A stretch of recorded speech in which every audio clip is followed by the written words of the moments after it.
বন্ধুরা, আদি রান্নাঘরে স্বাগত জানাই আপনাদের। আজ আমার রেসিপি হচ্ছে মানকচু বাটা। না না না, ঠিক শুনেছো বাবা, মানকচু বাটা। মানকচু বাটা মানে তো গলা ধরে না, গলা ধরবে না। তো আজ আমি কিভাবে বানাচ্ছি তোমরা দেখতেই থাকো। তোমরা ভাবছো হয়তো গলা ধরে, আমিও প্রথমে এরকমই ভাবলাম যে হয়তো গলা ধরে, মানকচু বাটা মানেই গলা ধরে। তো জাস্ট দেখে যাবো আমি কি কি বানাচ্ছি, কি কি করছি। এটাকে আমি গোট গোট করে কেটে নিয়ে তারপর সাদা সর্ষে, কালো সর্ষে, আদা, কাঁচা লঙ্কা আমি ভিজিয়ে রেখেছিলাম।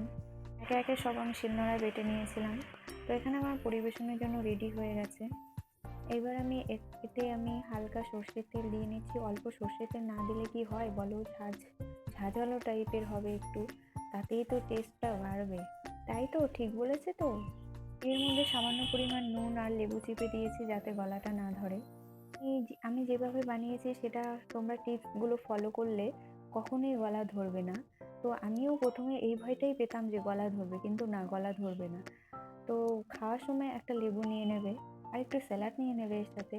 মানকচু বাটা খেতে যা লাগে না,